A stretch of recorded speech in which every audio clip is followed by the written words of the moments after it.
Episode 1 kicks off with Bumpy robbing a cash truck, and yeah, it goes sideways. But then we rewind 2 days to figure out how it all went down. Harlem's a mess post-riots, and Bumpy's deep in debt. Joe Colombo, the new boss in town, wants Bumpy to team up with him. But Bumpy's like, nah, I run Harlem. Problem is, Bumpy's broke. He tries everything, from banks to the block, but no one's handing over that kind of cash. Even Mamie offers to pawn her jewelry, but he's not having it. Then Adam Clayton Powell accidentally hands him a golden opportunity. Federal funds going to Liberty Bank. So, yep, Bumpy plans the heist we saw at the start. Meanwhile, Omar wants to make peace. Malcolm spares him, and Stella's out here trying to turn her life around until her stepmom literally puts a hit on her. She ends up killing the hitman herself. Episode ends with Powell's sermon, chaos all around, and Bumpy smugly paying off Joe. Joe Colombo gently kidnaps Mamie and pitches her the same deal he gave Bumpy. Bumpy's already said no twice and is furious about Joe involving his wife, threatens to kill him. He starts prepping for war, even trying to move Mamie and Elise out of Harlem. They refuse, Mamie wants to keep working, and Elise is heading to Ghana with Malcolm X. To keep his crew in check, Bumpy literally stabs a few guys to stop them from flipping to Joe. Meanwhile, Joe's trying to use Harlem not just for profit, but to boost his status with the other bosses. His only ally is Chin, who agrees to help if Joe protects Stella. Joe finds out she's hiding with Teddy's mom, and gently kidnaps her too. Bumpy loses 2 men to a hit, so he turns to Jose Battle, the Cuban boss of Spanish Harlem. Battle's into guns, not heroin, and he uses seashells for big decisions. They say no. But when Joe pressures him too, Battle flips. At a sit-down with the families, Bumpy refuses their 25% cut, and Battle backs him up. Battle asks Bumpy for a favor to assassinate a supposed Castro loyalist who had Battle's family executed in Cuba. Turns out, the target is actually a journalist exposing Battle's CIA gun pipeline, the real source of his weapons. Bumpy goes through with it, but he's clearly uneasy about being dragged into CIA business without knowing. Meanwhile, Colombo continues protecting Stella to win over Chin, but his behavior is starting to feel off. He gives her a job, a place, compliments her looks, and even takes her to dinner.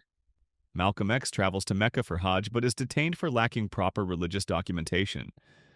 While waiting on a ruling, he's taken in by Dr. Omar Azam, a kind white Muslim, forcing him to confront his own prejudice, a key moment in his real-life transformation.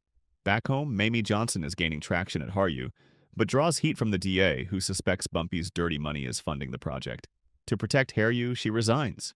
Captain Reggie Fields takes over the 27th Precinct. Colombo sees it as a political move. Bumpy sees a problem, especially when 2 cops on Colombo's payroll shoot up his club and Fields refuses to act. Bumpy finds out Colombo killed a captain who helped him, so he kidnaps and tortures the cops, forcing confessions.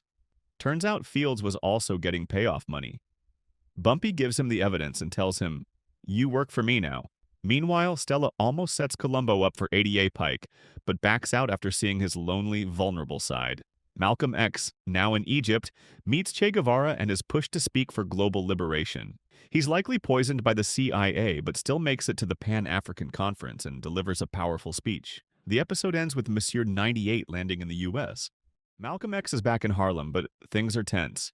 He and his fam are getting death threats. Monsieur 98 takes Bumpy's deal and helps with the shipment plans, but he's still curious what Joe Colombo's cooking, so he hears him out. Joe pulls up on Bumpy at a diner, with Monsieur's head in a freaking bag. Joe tries to win Stella over with a family necklace, but she's not buying it. She wants out. He says he'll check into it, but then hits her with a, "Yeah, actually that ain't happening." Neither of them is handling it well.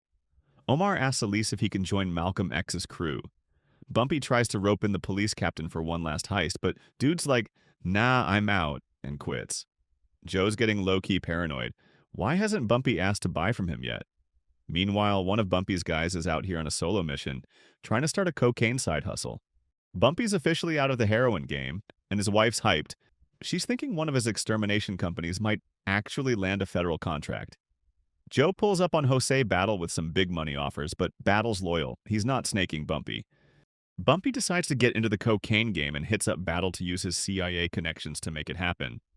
Battle does his little seashell stuff, and it's a go. Stella gets a lawyer to tell her dad that Joe's basically creeping on her. Pops is furious and wants Joe gone, asks Lombardi to handle it. Battle sets up a meeting with his CIA Connect Wild Bill Harvey.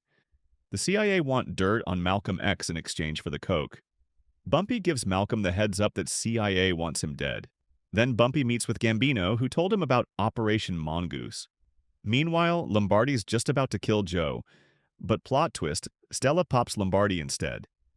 And finally, Bumpy refuses to snitch on his friend, clowns Wild Bill for failing to take out Castro, still walks away with the coke.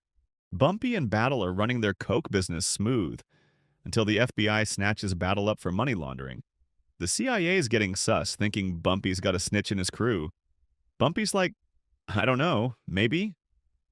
Meanwhile, Malcolm X gets the green light from the UN for his big speech, and Elijah Muhammad is straight up fueling the hate against Malcolm. Joe's still trying to get rid of the target on his back. He tortures Chin's lawyer, then takes Stella to her stepmom's to figure out who tried to kill her. Once he gets the info, Joe uses it to get support of other families against Chin. Bumpy tells his lawyer to dip town before it gets messy, but plot twist, an undercover Fed in Battle's crew takes him out. Joe gives Stella a first-class ticket to Paris, but hits her with, "Actually, can you stay and help with mob stuff?" And she's like, "Sure." Wild Bill pulls strings to get Jose Battle out of jail. Omar finds a bug in Malcolm's office and warns him that the nation is plotting a hit. Bumpy finally figures out there's no snitch, but there is a mole. Bill kills him, and realizing they are after Malcolm, he cuts ties with both of them. Malcolm asks Bumpy to pull his security off. He got UN security now. Meanwhile, the CIA is plotting to take out both Malcolm X and Che Guevara. Bumpy meets with Battle, then hits up Che and Malcolm like, "Yo, heads up, CIA's coming for you guys." Bumpy sends one of his guys to Wild Bill with a little threat. While he's there, he also clocks some long-range missiles. Then Bumpy stops Malcolm from heading to the UN and has his guys take out the assassins instead. Chin Gigante's out of prison. FBI messed up on a technicality. First thing he wants? A sit-down with Estella. Meanwhile, someone throws a bomb into Malcolm X's house. Luckily, he and his daughters make it out alive. Bumpy begs Malcolm to let his guys protect him, but Malcolm's done running. He straight up says, "I'm a dead man walking, and I'm cool with it if it's for my people." Chin finally meets Stella, and she drops the bomb that his wife was the one who tried to have her killed. Bumpy figures out who targeted Malcolm. Battle links up with Joe and says, "Let's move coke together." Then Tommy Lucchese tells Chin that, yeah, he did put a hit on Stella, but only because Chin's wife asked him to. Chin's response? Slice off his damn fingers. Wild Bill wants Bumpy to continue handling the coke business. So Wild Bill kidnaps Elise, and because he's evil, he shoots her up with heroin, knowing she's a recovering addict. Chin invites Bumpy to join the next heroin shipment. Bumpy's like, "Nah, I'm out." Bumpy tortures Clyde and finds out Wild Bill was behind the hit on Malcolm. At the mob family meeting, Joe gets full support, thanks to Wild Bill's CIA supply of heroin and guns. After seeing Elise in that state, Bumpy pulls up on Chin and says, "Let's take back Harlem." Bumpy pulls up on Wild Bill, apologizes, and asks him to leave his daughter out of it. Meanwhile, Chin agrees to Joe and Jose's plan to use his turf for coke shipments. Bumpy meets with the FBI and spills everything. CIA's selling coke to fund a second Cuba invasion.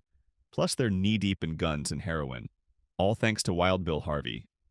Malcolm X is set to speak at the Audubon Ballroom. Despite all the warnings, he's not canceling.